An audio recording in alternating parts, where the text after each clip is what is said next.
Mateo capítulo 12, versículos 46 al 50.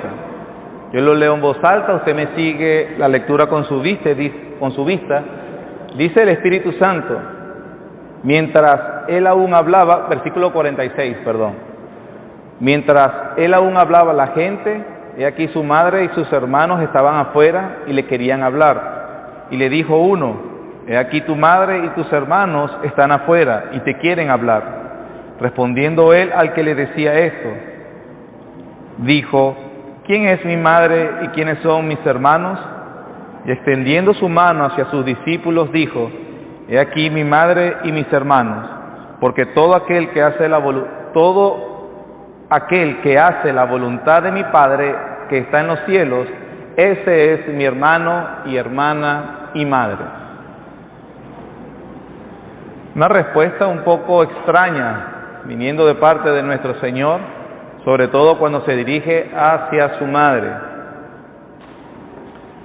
Pero con el favor del Señor estaremos comprendiendo por qué este tipo de respuesta del Señor. Oremos. Padre, te queremos pedir, Señor, en este momento ahora, tu bendición sobre la predicación, para que nos bendigas con una gracia especial, tanto para el oyente como para el predicador. Rogamos, Señor, que tú seas glorificado, Cristo sea exaltado, atesorado y conocido y adorado, Señor. Tenga un buen nombre de los pecadores, Padre. Ayúdanos, Señor. Tu Espíritu Santo es quien puede iluminar nuestro entendimiento con tu palabra de verdad. Guíanos, por favor, te lo suplicamos y te lo rogamos en el nombre de tu Hijo amado Jesucristo. Amén. Como acabamos de decir, este pasaje muestra un episodio realmente desconcertante para muchos. La respuesta del Señor llama la atención, sobre todo la manera como responde sobre el deseo de su madre cuando le quería hablar. Yo, por ejemplo, no me imagino estar obviamente predicando en la iglesia, yo no soy el Señor Jesús, y gracias a Dios, mi papá y mi mamá y mis dos hermanos están aquí sentados.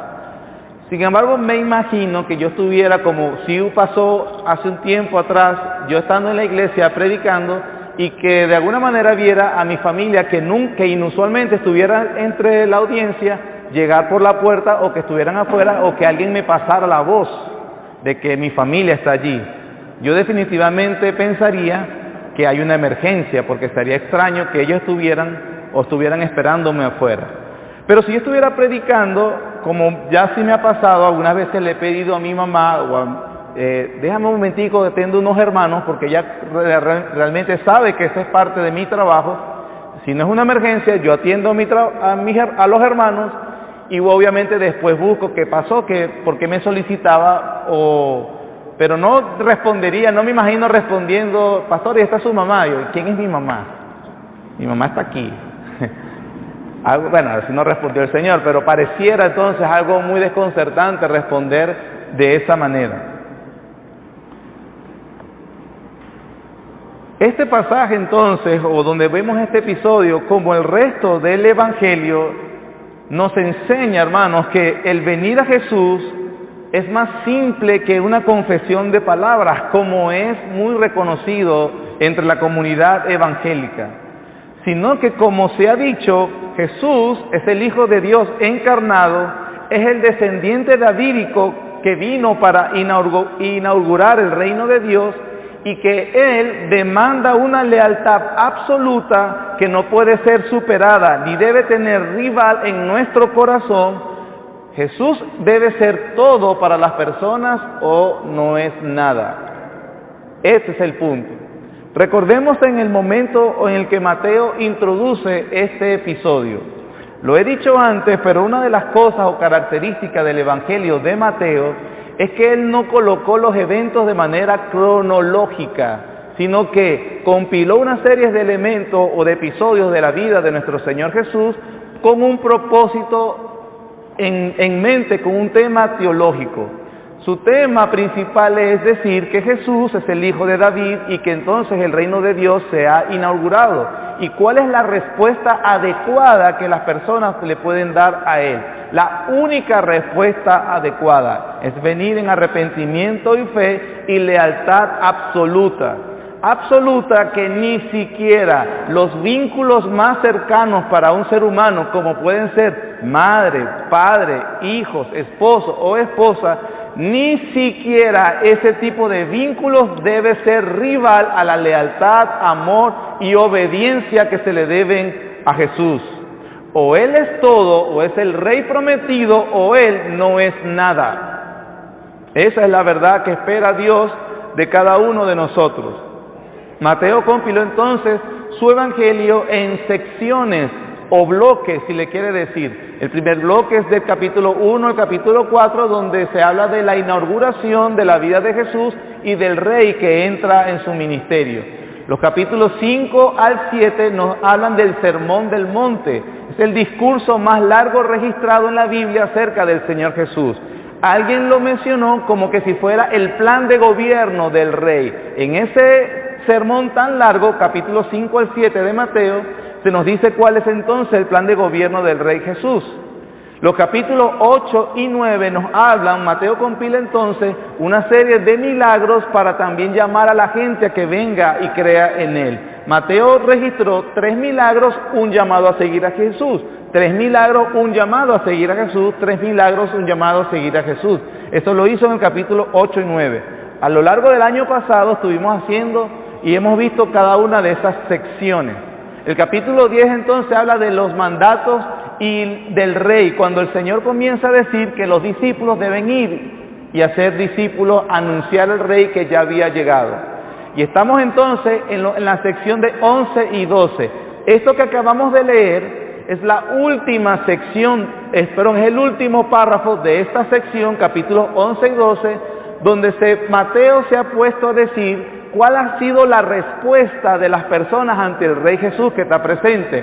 Nosotros vimos desde el inicio del 11 que habían dudas inocentes de algunos de sus más cercanos, hasta la ira y desprecio de los líderes en ese momento, que hasta lo llegaron a decir y a difamar de que él era un endemoniado.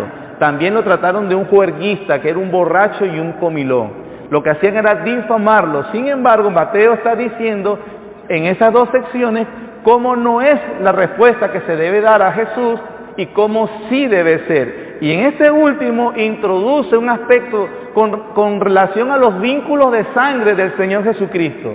Y con ese ejemplo nos dice a nosotros cómo es o cómo debe ser nuestro amor y nuestra lealtad hacia Jesús. Él es el Rey realmente, Él es todo o Él no es nada.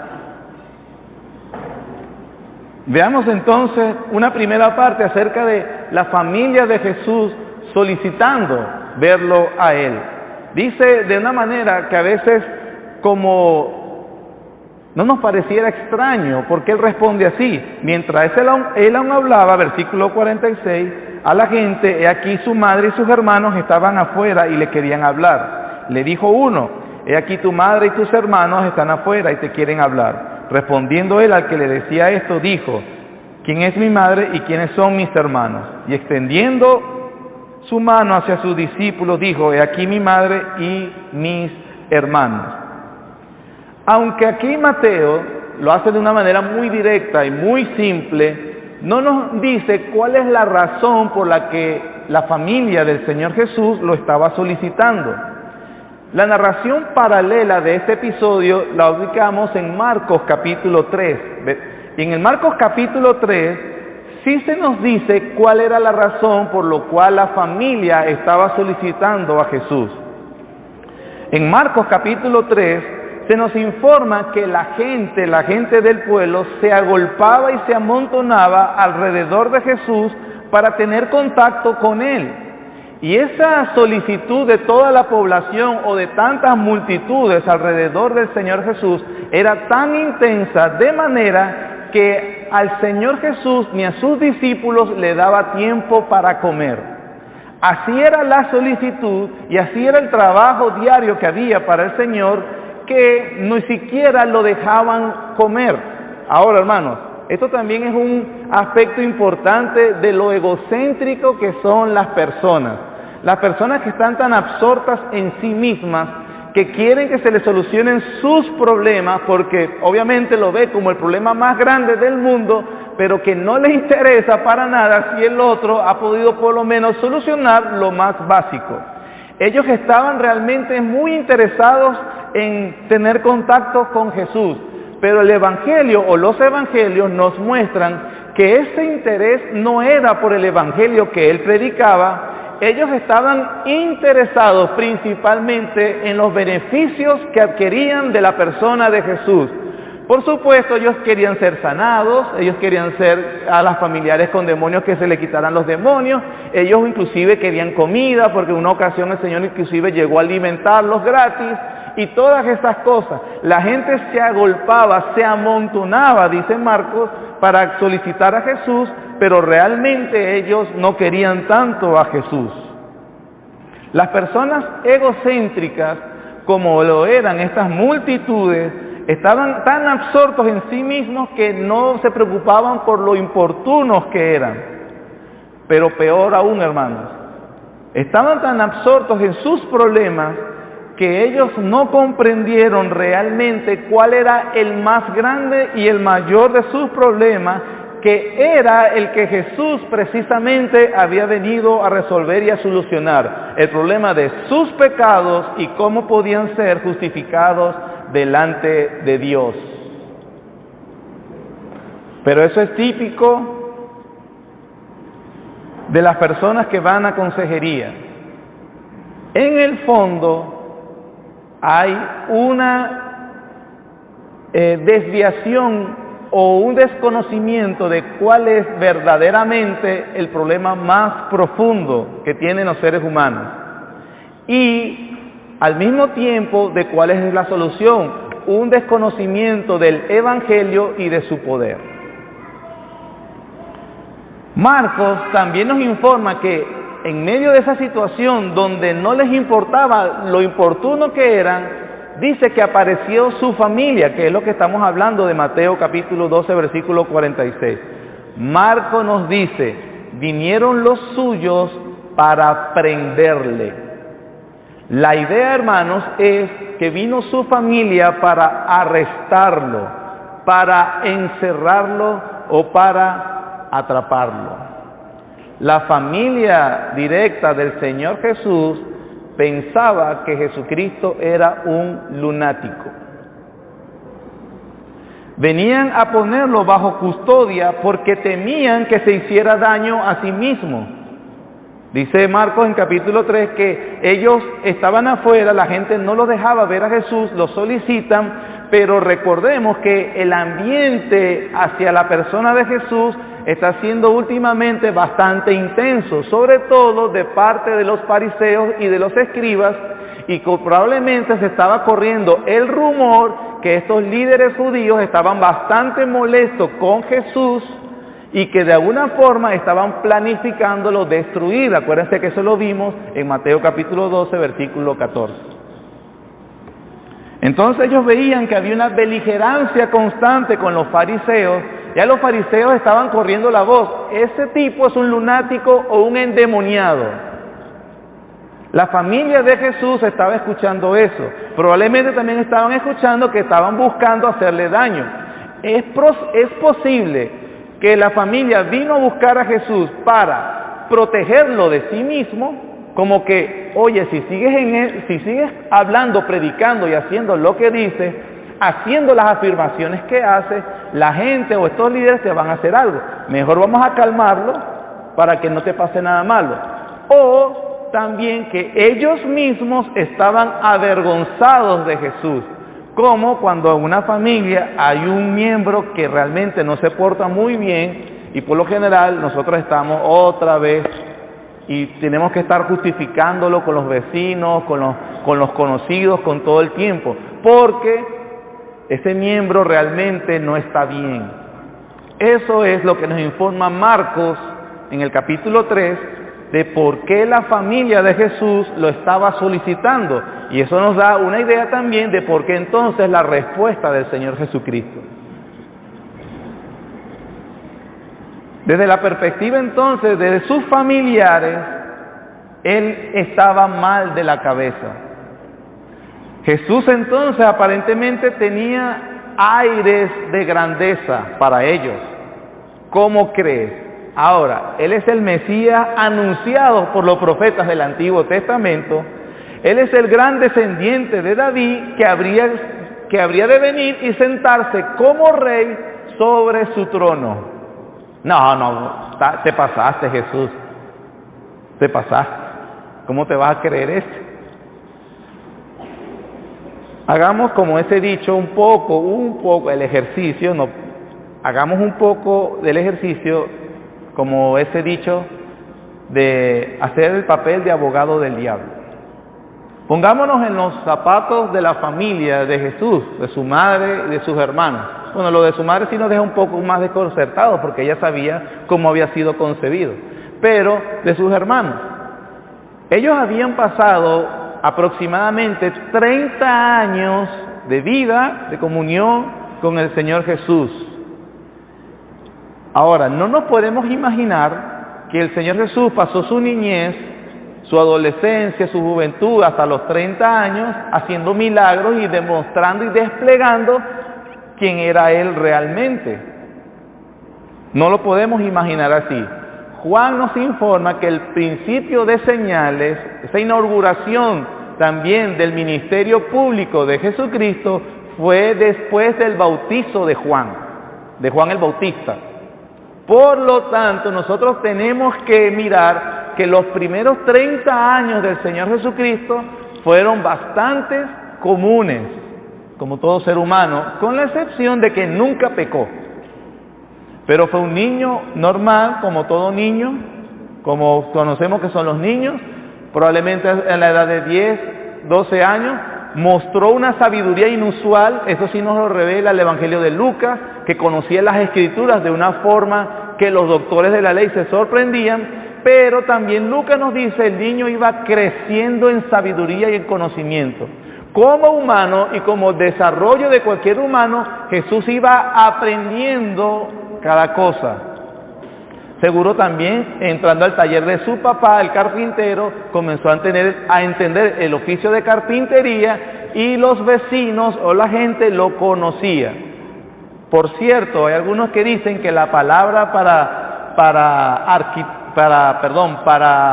carpintero es una palabra griega que también, de donde viene que también se deriva la palabra arquitecto o constructor, que probablemente Jesús era ese tipo de hombres o los oficios para ese momento como un albañil, como un obrero que sabe de todo, que trabaja con piedra, trabaja con madera, trabaja con hierro.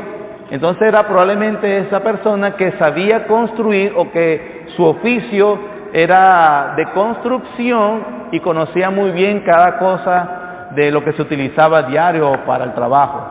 Y por eso también era conocido en el lugar donde vivió.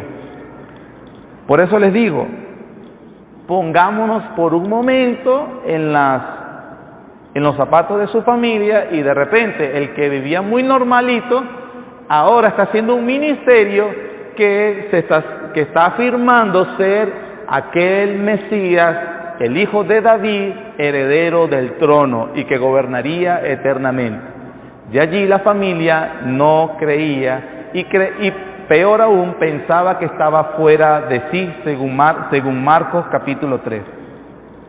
Así que hermanos, no solamente esa incredulidad fue constante por sus familiares directos, la incredulidad hacia Jesús no solamente fue una respuesta de los líderes judíos que nosotros hemos estado viéndola a lo largo del capítulo 12, sino que también sus vecinos más cercanos mostraron una incredulidad hacia la persona del Señor Jesús. Si vamos una hoja más adelante en Mateo capítulo 13, el mismo Mateo, Evangelio de Mateo, él nos habla de lo mismo. En el capítulo 13, versículos 53 al 58, dice: aconteció que cuando terminó Jesús estas parábolas se fue de allí, y venido a su tierra, es decir, a Nazaret, donde él vivió, y venido a su tierra, les enseñaba en la sinagoga de ellos, de tal manera que se maravillaban y decían: ¿de dónde tiene éste sabiduría y estos milagros? ¿No es este el hijo del carpintero? ¿No se llama su madre María y sus hermanos Jacobo, José, Simón y Judas? ¿No están todas sus hermanas con nosotros? ¿De dónde pues tiene éste todas estas cosas? Y se escandalizaban de él, pero Jesús les dijo: no hay profeta sin honra, sino en su propia tierra y en su casa.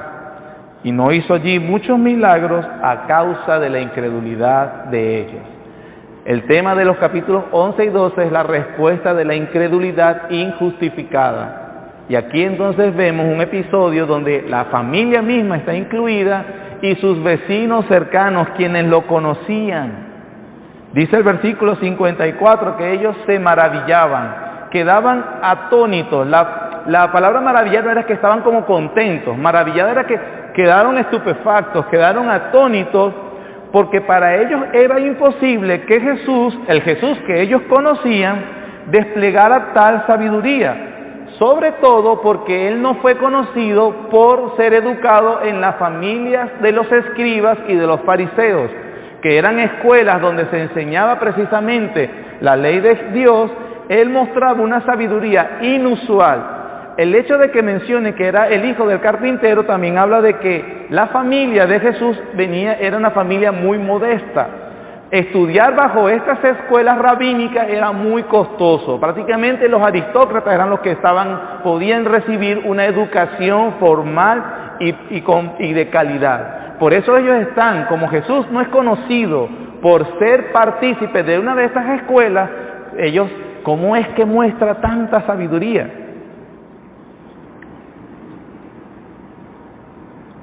El otro punto también, que ese tipo de pregunta era ironía. Recuérdense cómo los líderes fariseos dijeron, cuando reconocían que él hacía esos milagros y mostraba y desplegaba ese poder, lo acusaron: ese hombre hace esos milagros pero por el demonio. No negaban el poder, le atribuían el poder de Jesús al diablo. Cuando entonces aquí en el capítulo 13 se dice: ¿de dónde sacó este? Vean el sentido del desprecio. ¿Cómo es que este hombre puede mostrar esa sabiduría y ese poder? Había ironía porque si no era de Dios, si tampoco perteneció a una de las escuelas rabínicas reconocidas, entonces ¿de dónde más se saca ese poder o esa sabiduría? La ironía era directa. ¿Quién sabe qué tipo de brujería extraña está metida este hombre?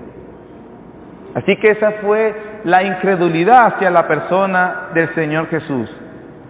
No solamente había esa duda acerca de la persona y sus milagros y su poder, sino que insinuaban de manera grosera también cuál era su origen, que era un origen dudoso. Cuando preguntan: ¿no es este el hijo del carpintero? ¿No se llama su madre María y sus hermanos Jacobo, José, Simón y Judas? ¿No están todas sus hermanas con nosotros? ¿De dónde pues tiene todas estas cosas? Algunos piensan que este tipo de preguntas era con una insinuación mordaz, porque para aquel tiempo a las personas se identificaban como los hijos y se nombraba al papá. Recuerden al Señor Jesús hablándole a Pedro: Simón, hijo de Jonás, ¿me amas? O cuando también se identifica a Juan y Jacobo, hijos de Zebedeo, se nombra al papá, como parte de, así ellos se identificaban en aquel tiempo.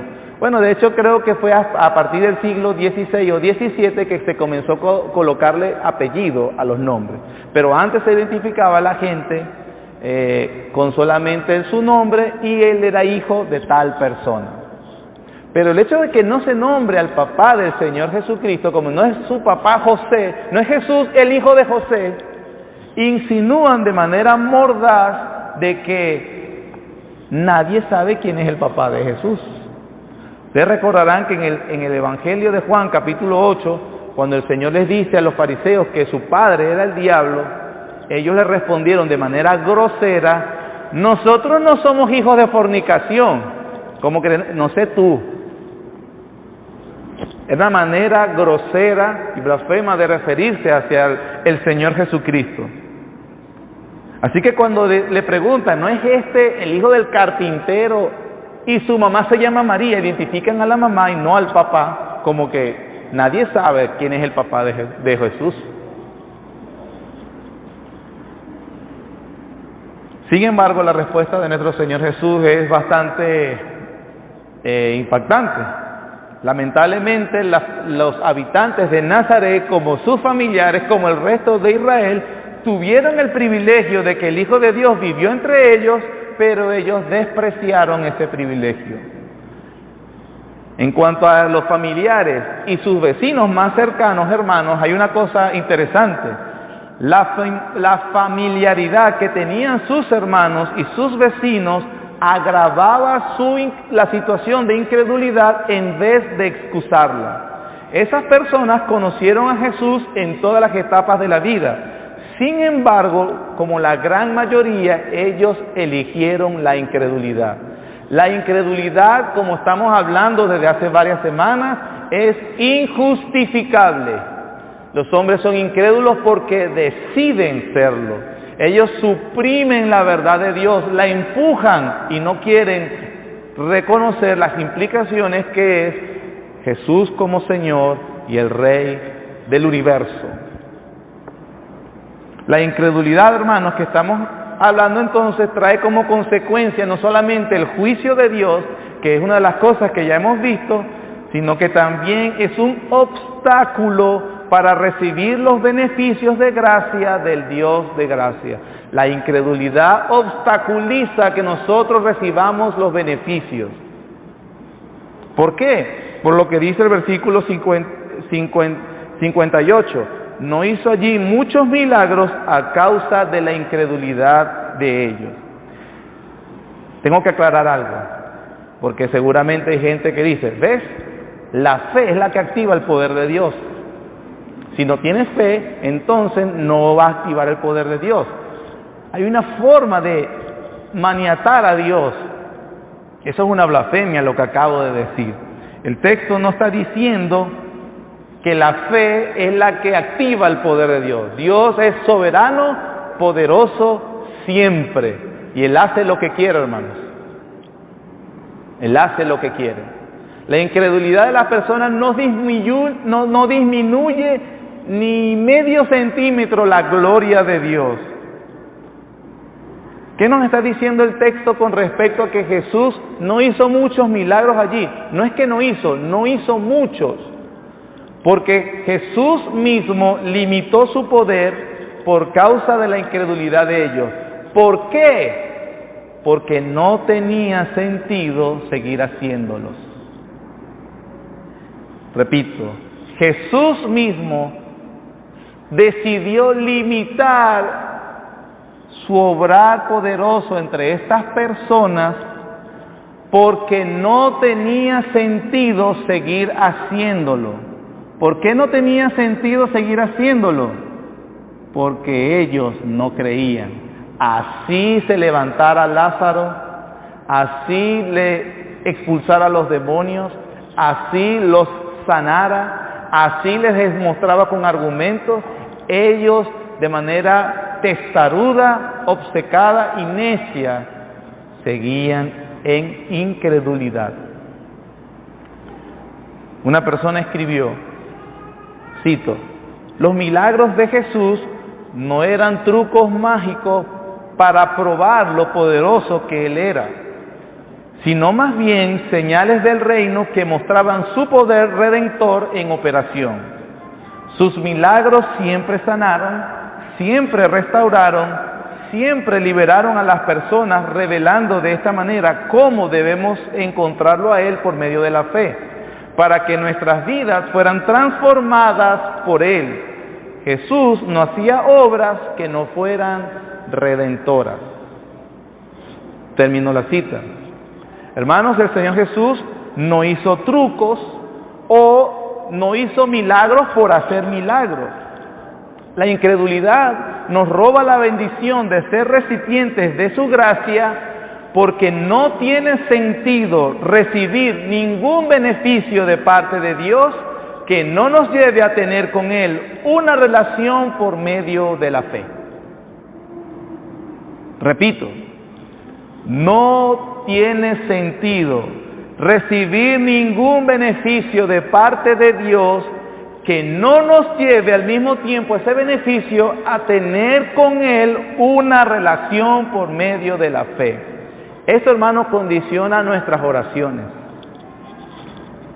Por ejemplo, cuando una persona desea, porque amamos a un familiar que no es creyente, esta persona cae en una enfermedad, una situación terrible, dolorosa, pero esta persona es enemiga de Dios por no estar en la fe. Nosotros, hermanos, ayúdame por favor a orar por tal persona para que sea sanada. ¿Por qué esa persona debería recibir esa sanación de parte de Dios? O encontrar esos recursos económicos, o encontrar esto o aquello. ¿Por qué y para qué? Si esa sanación no lo va a traer a una relación con Dios verdadera por medio de la fe, no tiene sentido, hermano. Ahora es distinto que pidamos oración. No estoy diciendo que no oremos por aquellas personas que amamos o que no ayudemos a las personas en necesidad que no son cristianas. Estoy diciendo, lo debemos hacer o pedimos a Dios que por favor intervenga de una forma especial para que por medio de eso se le pueda hablar el Evangelio a esta persona y entonces venga a una relación correcta con Dios.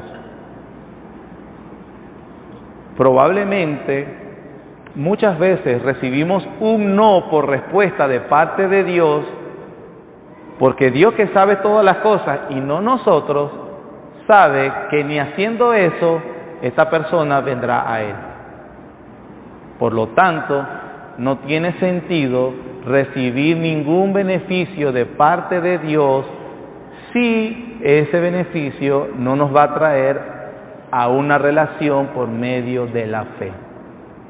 A veces Dios juzga y condena de manera rápida. ¿Me estoy explicando, hermano? Cuando la Biblia entonces dice, no hizo allí muchos milagros, era porque Él estaba precisamente ya dejándolos en su oscuridad. La razón también de eso es que la otra sección que va a incluir Mateo, que la veremos en otra ocasión, si el Señor así lo quiere, es cuando Él habla por parábolas. Y entonces los discípulos le decían, ¿por qué le hablas en parábolas? Porque a vosotros es dado a conocer los misterios del reino, pero a ellos no. El Señor entonces comenzó inclusive a velar su evangelio delante de la gente. No tenía sentido explicarles más. El hablarle en parábolas, hermanos, era un juicio de parte de Dios, para que viendo no vean, oyendo no oigan, y vengan, se arrepientan y yo los sane, dice Isaías. Por eso que el Señor limitó voluntariamente su obrar a esos incrédulos. Tenga mucho cuidado a veces, porque el beneficio que recibimos de parte de Dios tiene como propósito traernos a una relación de fe. Si no, no espere nada, porque lo que viene es condenación.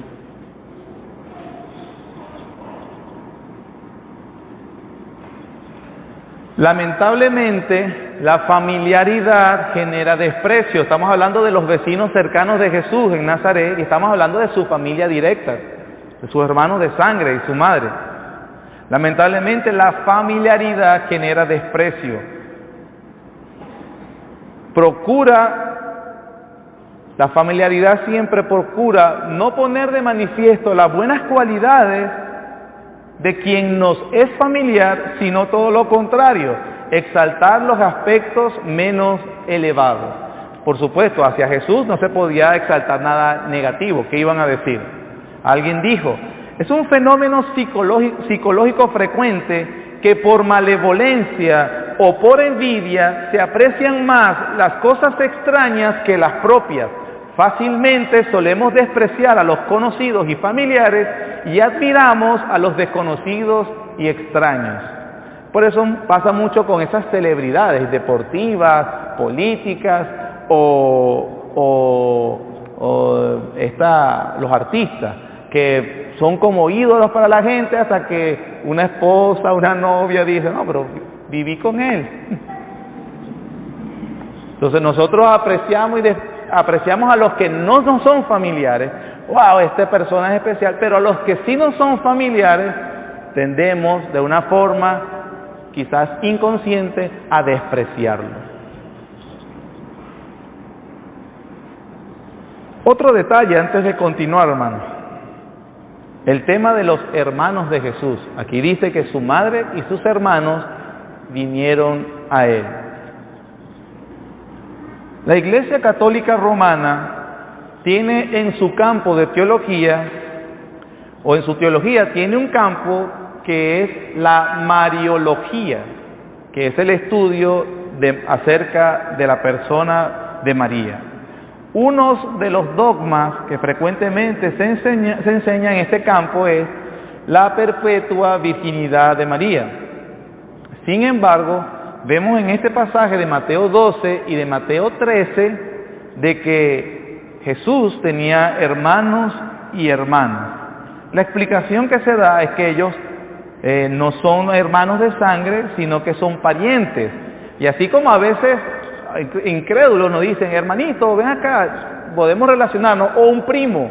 A los primos, no, él es mi hermano. Cuando estamos muy bien en relación bien estrecha con nuestros primos, no le decimos primo, sino que hermano, no, este es mi hermano, este es mi primo hermano, o algo así.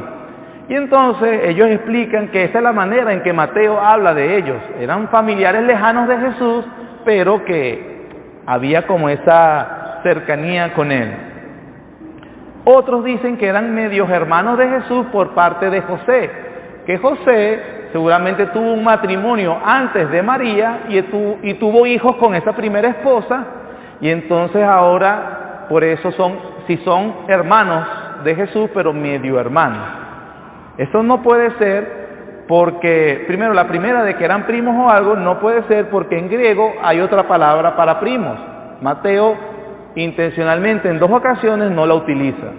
Eso por un lado. Segundo, en cuanto a que eran medios hermanos de un matrimonio anterior de José, tampoco es posible porque el descendiente, el primogénito de todo padre de las familias de Judá, eran precisamente quien podría ser el heredero del trono. Si José tenía un hijo varón mayor que Jesús, entonces le correspondía a ese hermano de Jesús y no a Jesús ser el descendiente de David señalado por las Escrituras. Ahora, ¿por qué entonces, sin ninguna justificación bíblica, Roma insiste en este punto, en este dogma? El problema, mis hermanos, es que Roma aplica lo que dice Lucas capítulo 1, versículo 35, se lo aplica a Santa Ana, la mamá de María.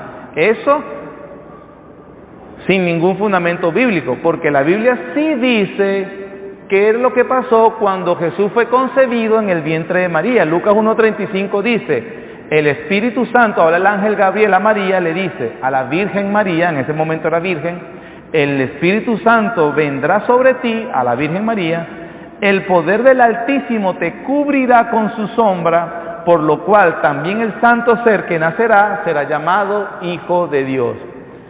En el tema de la impecabilidad de nuestro Señor Jesús, de que Él inclusive nació sin pecado, este es el texto que lo justifica, que dice que el ángel Gabriel, cuando apareció a María, le dijo, el Altísimo, el poder del Altísimo te cubrirá con su sombra, el santo ser que nacerá en tu vientre será llamado Hijo de Dios, y eso significa que esa protección que hizo el Espíritu Santo en el vientre de María fue para que María no le transmitiera el pecado a Jesús. Por eso Jesús nació impecable, o decir, nació sin pecado.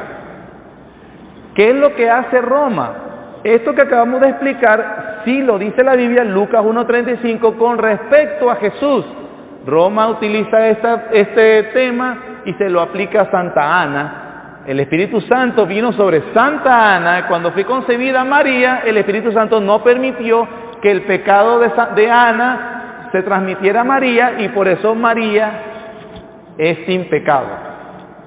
Porque ellos reconocen que todos los hombres, después de Adán, nacen pecadores, excepto María, porque le aplican lo que la Biblia le aplica a Jesús.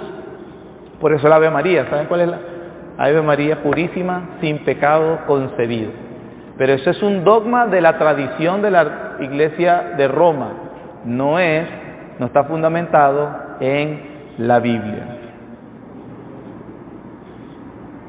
Entonces, ya que ella no era virgen perpetuamente, ella se casó con José porque el Espíritu Santo, el ángel Gabriel le dijo a José: no temas recibir a tu mujer, lo que está concebido en ella es el Espíritu Santo.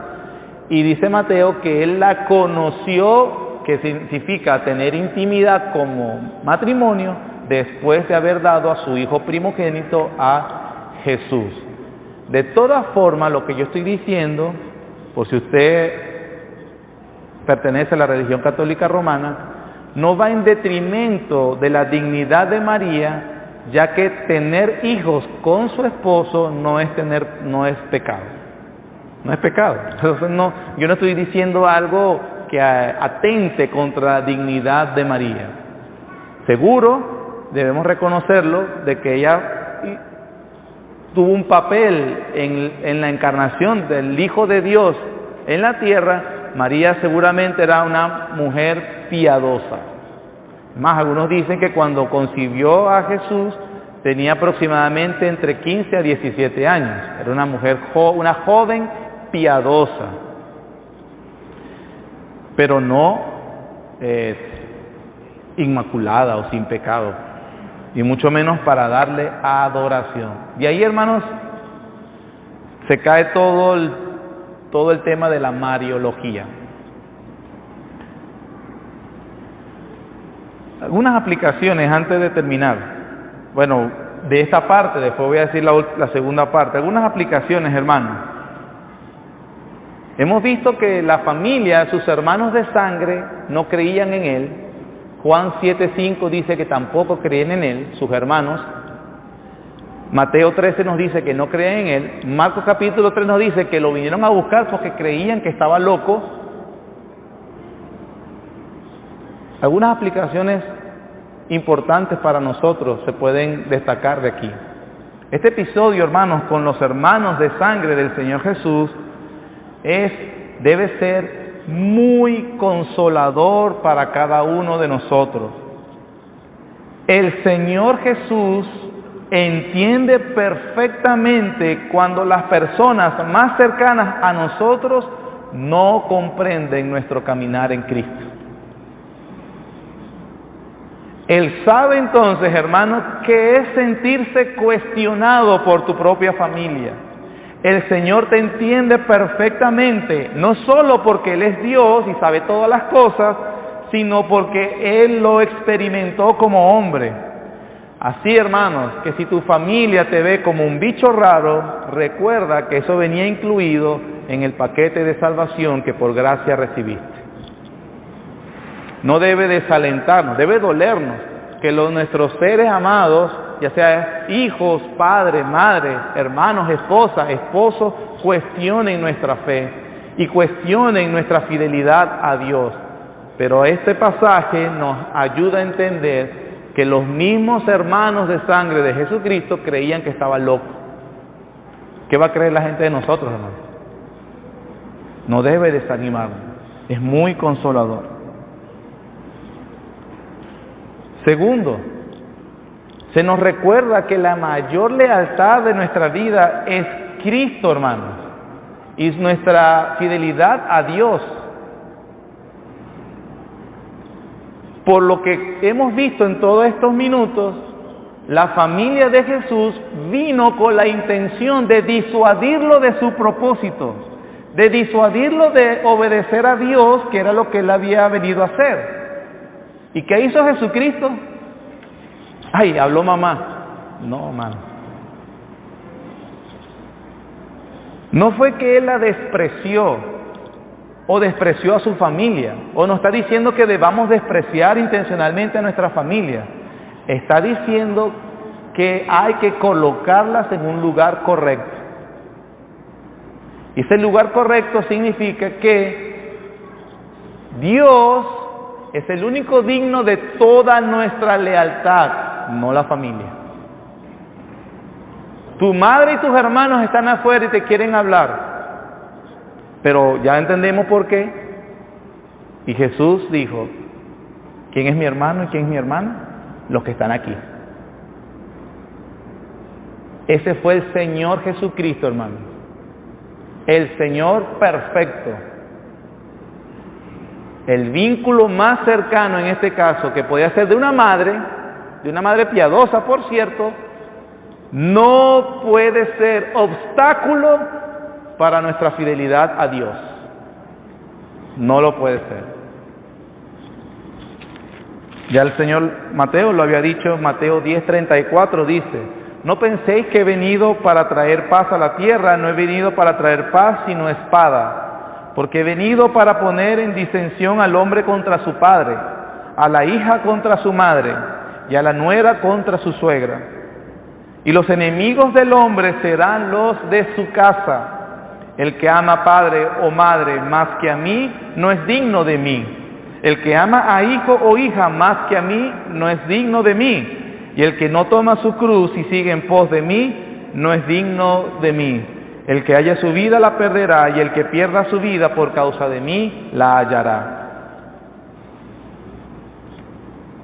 Hermanos, ¿qué pasa entonces? ¿Qué sucedió con la familia de Jesús? Que la familia de Jesús, su mamá y sus hermanos, debían estar haciendo lo que estaba haciendo la gente que estaba alrededor de Jesús, que era escuchar a Jesús, pero ellos querían hablar a Jesús.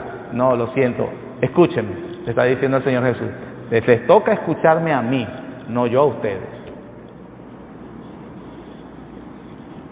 Hermanos, Jesús no maltrató ni despreció a su familia, antes los amó hasta el fin.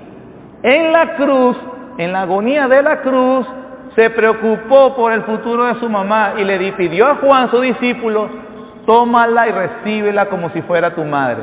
Jesús está muriendo en la cruz y está preocupado por la vida de su mamá. Pero por más importantes que deben ser nuestros familiares y que debemos amarlos, hermanos, repito, ellos no deben obstaculizar nuestra obediencia ni nuestra lealtad a Dios.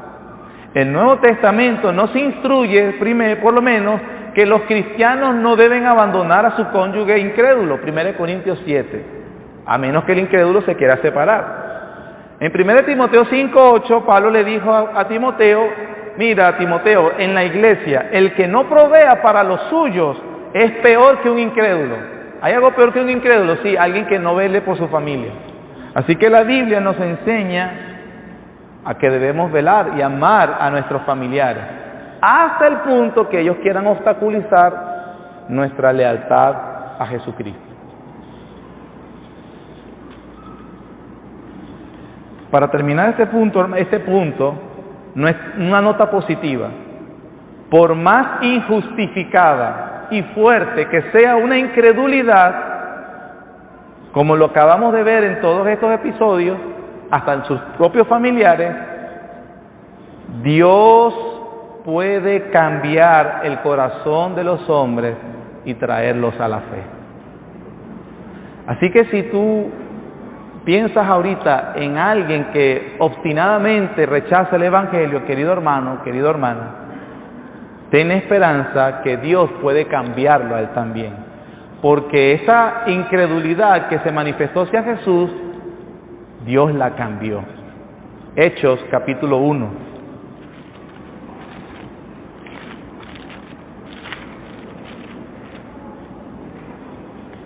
Hechos capítulo 1, versículo 13 y 14.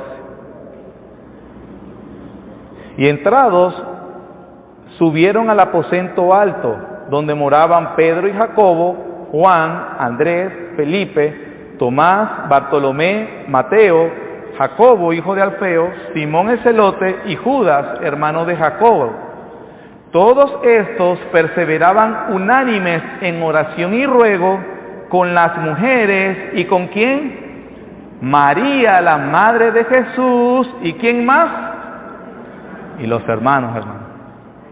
Esa es una nota positiva y de esperanza. Los hermanos que creían que él estaba loco, ahora perseveran en oración y adoración hacia su hermano mayor, Jesucristo. Dios los convirtió.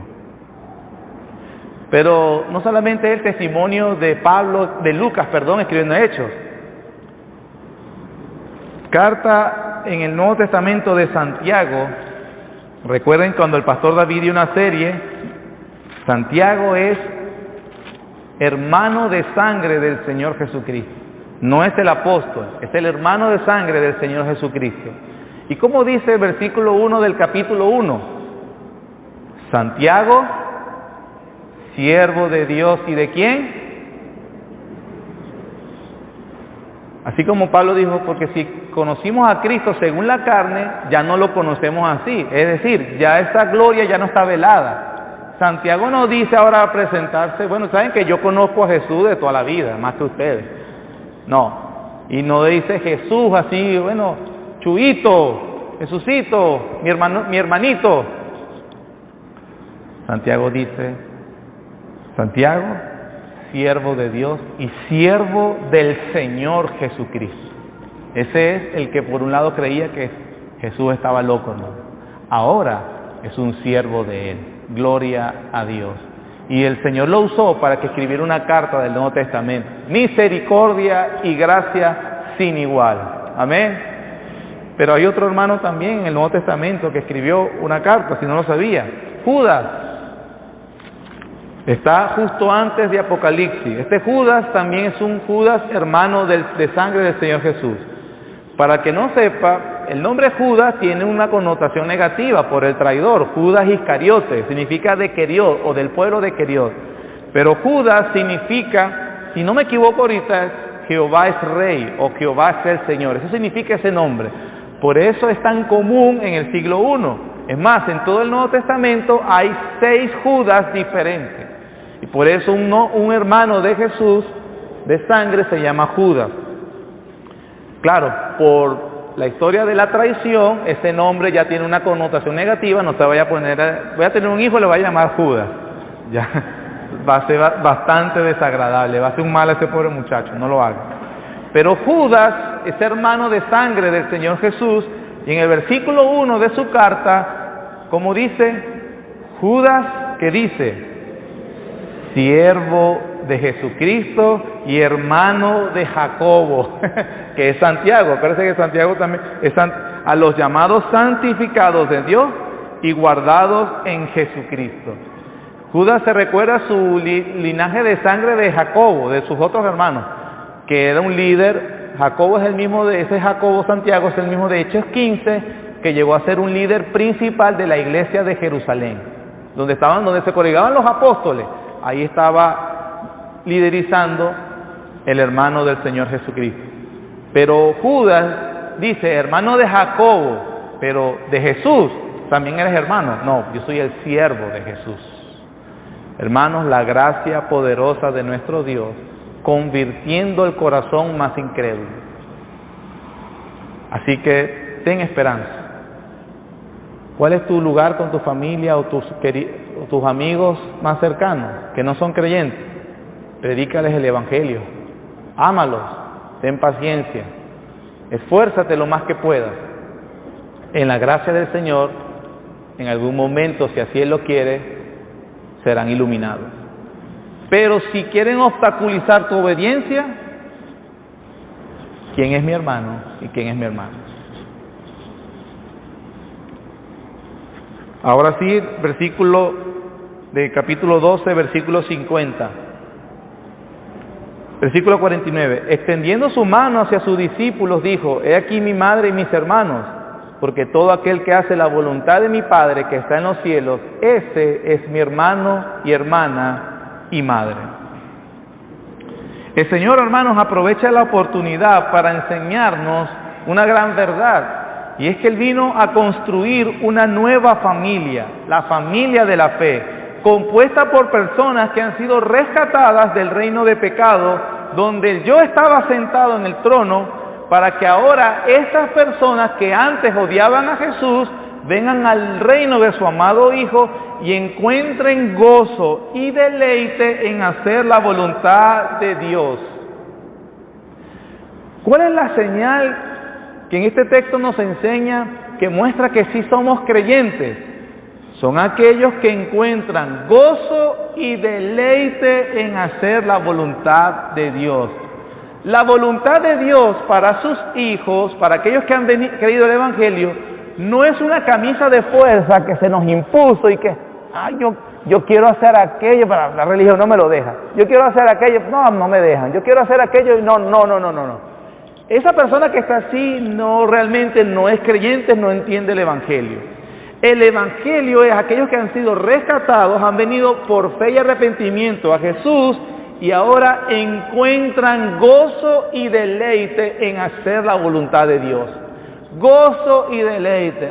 No puedo ir para la playa el domingo porque es que tengo que ir a la iglesia. No. Nosotros no estamos obligados por nada, sino por amor. La razón de estar aquí, rindiendo un culto a Dios, es amor.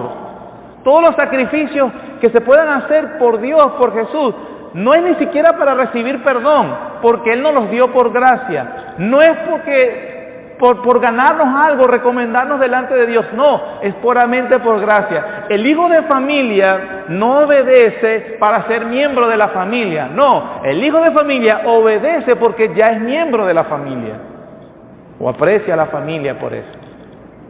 Y ese es nuestro motor. ¿Cuál es la señal que en verdad he creído el Evangelio? Que yo encuentro gozo y deleite en hacer la voluntad de Dios. Punto, hermano. Aquí no hay que obligar a la gente, aquí no está amenazando. Mira, si no te portas así, te va a venir una maldición 24/7 todos los días. No, aquellos creyentes saben que tienen el perdón de Dios, pero encuentran gozo en hacer lo que Dios quiere que ellos hagan. No perfectamente, pero sí honestamente. Hay sinceridad. Estamos inclinados a obedecer a Dios, hermano. Es verdad, pecamos. Y cuando pecamos nos duele, no nos gozamos igual. Ya inclusive el pecado que anteriormente disfrutábamos, aunque por debilidad volvamos a caer, porque probablemente sucede, encontraremos que ni siquiera tiene sentido, porque no me da ya la misma placer que me dio en aquel momento. Pero ya no tiene sentido, ya lo que hay en mi corazón es una renovación de intereses, de amores, de propósito en la vida, que ahora está redirigido hacia Dios y a su reino. Esos son, dice Jesús, mi Padre, mi madre y mis hermanos y hermanas. Lo que significa que, sí, hermanos, si tú has venido a Cristo y crees en Él, la Biblia enseña que el Dios de los cielos es tu Padre, Cristo el Señor es tu hermano y que el Espíritu Santo es tu consolador que nunca te dejará. Nunca te dejará. Esto también nos enseña que hay una verdad dolorosa que debemos admitir. Con muchos de nuestros familiares, hermanos, tenemos lazos sanguíneos. Pero con dolor debemos admitir, no tenemos una familia. Porque familia es precisamente poder contar con esas personas en los momentos más difíciles, no solamente para que me ayuden, también yo ayudo para recibir aquella protección necesaria, para recibir aquella identidad necesaria, para lo que como los mundanos lo han reconocido, la familia es el núcleo principal de la sociedad. Y probablemente algunos de nosotros hayan sufrido que precisamente de aquellos lazos sanguíneos son de donde recibimos peores cosas. Pero el Señor nos ha dicho, yo construí una familia para ti, la familia de la fe, donde puedes encontrar algo que no encontraste en la familia sanguínea. Bendito sea nuestro Dios.